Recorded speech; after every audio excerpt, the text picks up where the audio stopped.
Hello les amis, c'est Bart. Aujourd'hui, c'est le test du Ligou S11. Inédit, je vais le faire comme ça.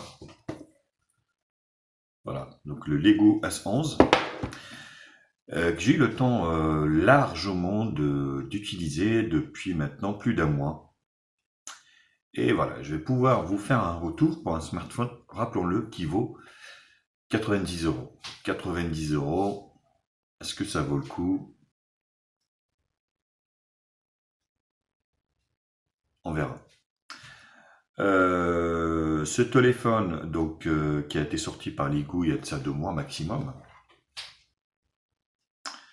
Lego qui est une marque chinoise d'import, donc qui vont qu'à l'export, donc ne vont pas en Chine, excelle dans l'art du low cost, que du low cost. Donc leur plus cher téléphone vaut dans les 140 ou 150 euros maintenant. Ils ont tous baissé parce qu'ils avaient sorti à un moment des machins, des trucs à 200-300 euros, mais qui les valent pas franchement. Lego continue comme ça à produire du low cost, c'est très bien.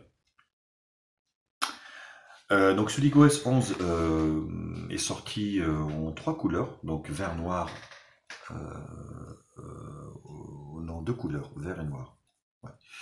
2 couleurs, parce que j'ai ma fiche ici, là. Hop, je vais faire comme ça, parce que sinon, euh, voilà, comme ça. Vert et noir, avec un style assez banal maintenant, avec un écran goutte d'eau HD+, donc il n'y a pas de Full HD là-dessus, qui est bien. Bien au niveau de la luminosité, fait de l'éclairage et du contraste à l'intérieur. En hiver, en été, c'est un peu plus galère. Je m'explique. Quand on est plein soleil, c'est pas terrible. C'est pas terrible du tout, malheureusement. Le contraste fait que, puis la luminosité de l'écran fait que, ben, on verra rien. On verra pas grand-chose en plein soleil. Après voilà, donc vous allez pouvoir l'utiliser 6 mois ou 7 mois sur 12 à l'intérieur, en hiver, il flotte. Je suis en Bretagne et je sais ce que je dis. Après voilà, faut pas non plus déconner. C'est un téléphone qui vaut 90 balles. On peut pas avoir un truc contrasté, AMOLED, machin, avec une luminosité exceptionnelle. Faut pas rêver. Il tourne donc sur Android 9.0, paille avec mise à jour OTA, ce qui est bien. Lego suit ses téléphones légèrement, donc on changera pas, je pense pas qu'on changera de version, aller jusqu'à migrer vers 10, c'est pas la peine, mais voilà, ces téléphones low cost quand vous les achetez, vous resterez sur la même version d'Android, à tenir compte également. Donc vous allez sortir, enfin rester sur 9.0. Par contre, il y aura des petites mises à jour, si, enfin, peut-être pas sécurité, mais logiciel pour corriger des bugs, des trucs, des machins qui peuvent être détectés ou remontés par les utilisateurs. Un écran donc HD+ de 6.3 pouces, résolution 1520 x 720p, 19 neuvième. Alors ils disent qu'il est waterdrop. Waterdrop, ça veut dire que vous l'éclaboussez. L'eau ne s'infiltre pas. Ben, j'ai envie de dire heureusement. Pour moi, tous les téléphones sont waterdrop. Donc, s'il prend quelques gouttes de flotte, heureusement qu'il ne tombe pas en panne. Sinon, je me poserai des questions. Donc, waterdrop, ça veut rien dire. Ça veut rien dire. Donc, c'est un argument commercial purement et simplement. Réseau, full 2G, full 3G, 900-2100. La 4G, on est full, il manque la B28. Donc des fois, je comprends pas, c'est low cost, parce qu'elle avait avec la puce, donc c'est un Helio P23. Hein. Faut savoir que cette puce, elle est sortie il y a 3-4 ans. C'était une puce milieu de gamme de chez Mediatek, et là, on la retrouve entrée de gamme, purement et simplement, il liquide. Franchement, Mediatek a fait beaucoup de progrès. La Helio P60, P70 Et la dernière puce là qui est sur le Redmi Note 8 Pro, la GT90 il me semble, on est au-delà des 200 000, 210 000, on se rapproche un petit peu d'un Snap 245, un petit peu en dessous quand même, 235 je dirais, donc on est plutôt pas mal. Donc du coup on se retrouve avec cette Helio P23 en entrée de gamme, et c'est tout bénef pour nous. Il est Bluetooth. Alors la version Bluetooth, j'avais noté quelque part, non, voilà, c'est du 4, hein, c'est pas du 5, ça c'est sûr. Voilà, donc double caméra arrière, 13 et 2. Vous pouvez constater, c'est pareil, hein, on verra le test de la caméra. Caméra frontale de 8 millions de pixels, vidéo Full HD, son stabilisation. Voilà, donc Wi-Fi, patati patata. La batterie, elle est de 3300 mAh, compatible charge rapide. Avec le chargeur, bien sûr, pas mal. Au niveau des dimensions, donc largeur, hein, longueur, hauteur, 158,3. Largeur, 76,7 mm sur une épaisseur de 8,55 mm. Donc c'est pas, on va dire,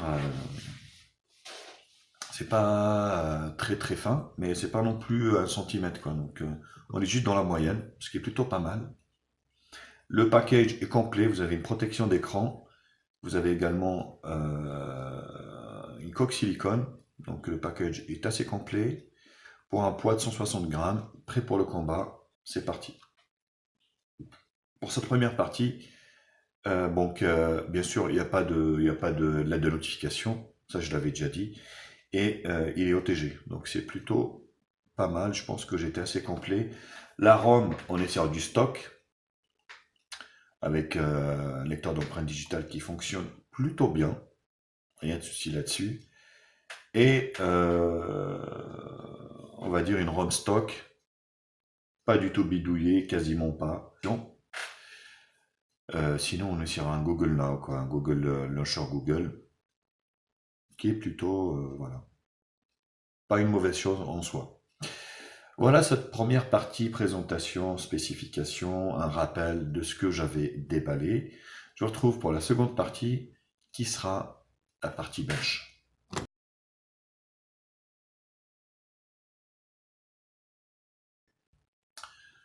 Alors, vous ne le voyez pas, Kyo, mais il est bien là. Donc, je suis en train de vous parler pour cette deuxième partie bench.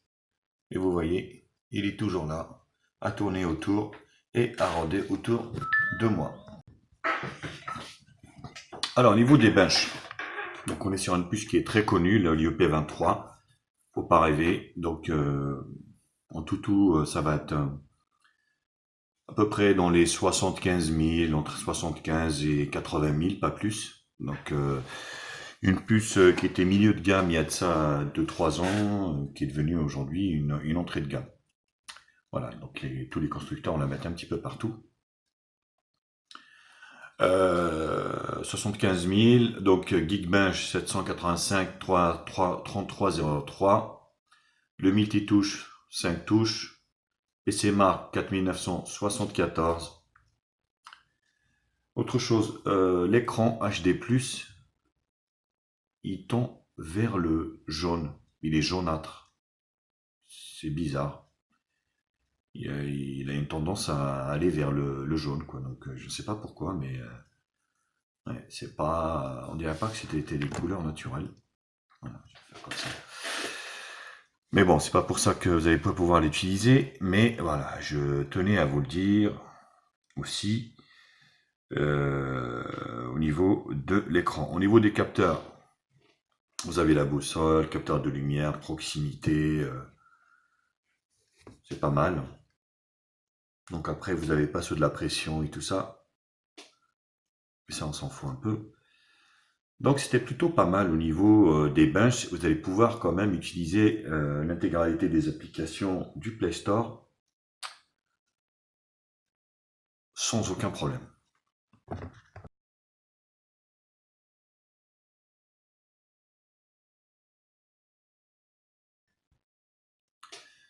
Le son est très moyen.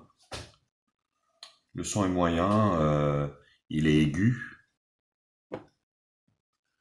par rapport à des Xiaomi ou des choses comme ça. Aigu, on sent pas trop les basses non plus. C'est vraiment moyen. Donc l'écoute du téléphone est bonne et elle est bonne. Au niveau du captage 4G, c'est plutôt pas mal également. Donc photo vidéo, vous allez pouvoir donc voir des vidéos en HD, pas plus. Donc vous n'allez pas pouvoir regarder les vidéos en Full HD. Ceci dit, à 90 €, pour moi c'est pas gênant. Faut arrêter de faire le dur et puis l'exigeant. Voilà, on est sur du HD+. Vous allez pouvoir mater des vidéos YouTube en HD, ce qui est plutôt pas mal. Avant les jeux, GPS. Le GPS fonctionne très bien. Donc je vous ai fait une vidéo donc en conduite réelle. Je vous laisse la regarder et puis je vous retrouve juste après pour la suite. Test du GPS du Liku S11. Écoutez, comme vous pouvez le voir, il n'y a pas de problème majeur là-dessus. Ça fonctionne plutôt bien.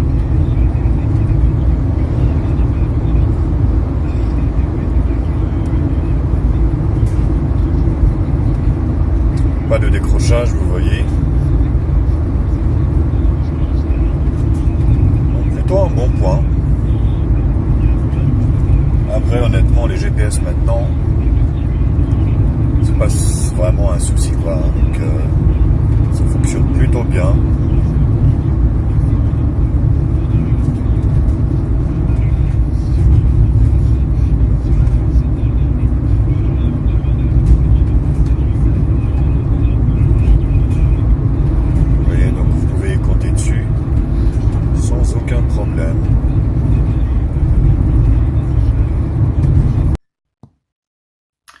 Au niveau des jeux, vous allez pouvoir jouer à l'intégralité des jeux, même si des jeux 3D à relief 3D assez exigeants qui exigent des ressources, ça va être un peu juste.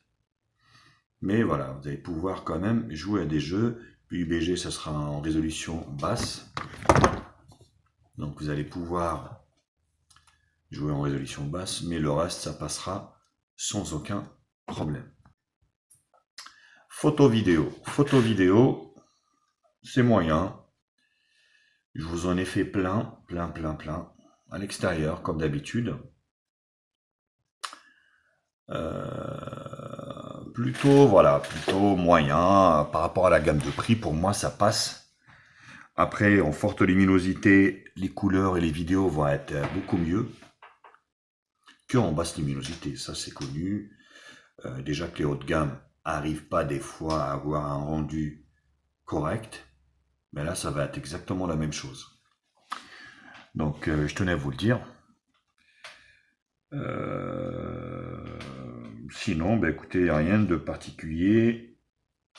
Je vous laisse voir les photos vidéos que j'ai fait. Et puis, bah, je vous retrouve pour la dernière partie qui sera la partie conclusion.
vidéo Full HD de ce Ligou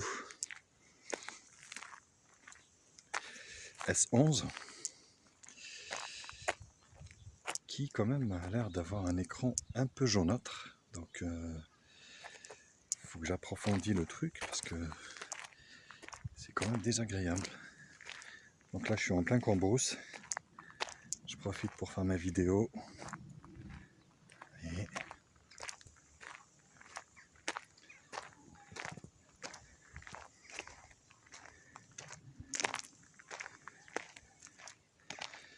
après voilà, franchement 80 balles, un Helio P22 ou P23 je sais plus, je vous dirai lors du test. 4 Go de RAM, 64 Go de stockage, un écran HD+, de 6,3 pouces.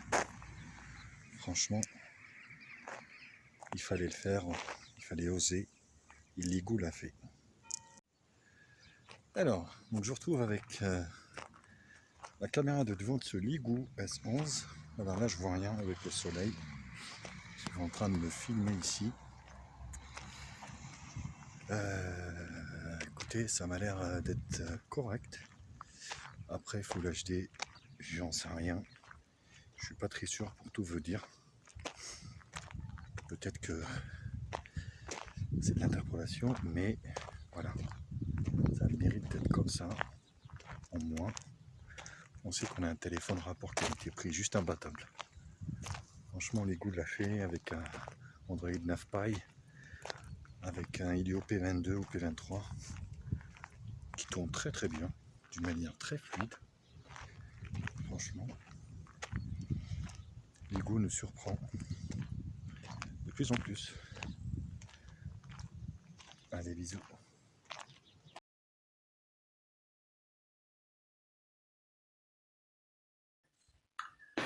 Alors, pour conclure, pour 90 €, qu'est-ce qu'on a? Donc, on a un téléphone HD+. L'écran est quand même assez moyen au niveau de la colorimétrie. Comme je vous l'avais expliqué, il a tendance, ce Ligou S11, à tourner vers le jaune. Mais ça passe. Un Helio P23 suffit largement pour faire fonctionner le smartphone. 4 Go de RAM, 64 Go de ROM. La batterie 3000 mAh vous permettra de tenir la journée facilement, sans aucun problème. Double caméra arrière, 13 et 2, caméra avant 2, 8. Voilà. Après, pour moi, franchement, 90 €, ça oui, ça vaut le coup, oui. Ligou nous a prouvé qu'ils savent faire des smartphones low cost, pas plus pour le moment. Donc ce téléphone, oui, je vous le conseille. Moi, voilà, je l'ai utilisé plus d'un mois et j'ai pris plaisir à l'utiliser. J'ai pas galéré comme le Widefox Swift Plus, là, des choses comme ça. Donc pour 90 €, moi, oui, je vous le conseille. Pour moi, c'est un bon téléphone. Ça reste quand même un bon téléphone par rapport au prix. C'est ce que je veux dire, je m'explique. C'est pas par rapport... parce que voilà, le son reste moyen au niveau du HP, du haut-parleur. Qu'est-ce qu'il y a d'autre? La qualité de l'écran, comme je vous l'avais expliqué, la photo reste moyen. Sinon, franchement, j'ai pas vu... Vous avez la Quick Charge 3. J'avais également donc une batterie qui tiendra la journée. Que demande le peuple? Rien de plus. Ne pas se ruiner, ne pas acheter un téléphone à 1000 balles comme un Note 9. Hein. Forcément, on n'est pas sur le même rendu, mais franchement, ça fait l'affaire et vous allez pouvoir l'utiliser tranquillement. Voilà les copains, écoutez, j'espère que ce nouveau format peut-être vous a plu. Je ne sais pas, vous me le direz. Si je dois le faire dans ce sens ou pas. Comme ça, je m'étalerai un petit peu plus au niveau du déballage. N'hésitez pas surtout à liker la vidéo, la partager sur les réseaux sociaux, me mettre également un pouce bleu si la vidéo vous a plu, abonnez-vous à ma chaîne. Je vous embrasse et je vous dis à très vite. Je vous mets bien sûr un lien d'achat en bas dans la description. Bisous les copains. Ciao, ciao. Bienvenue sur la chaîne de Média Info. Oublie pas de liker, oublie pas de commenter. Abonne-toi pour plus de vidéos. Tu es sur la chaîne de Média Info. N'oublie pas de liker et de partager. Abonne-toi et abonne-toi.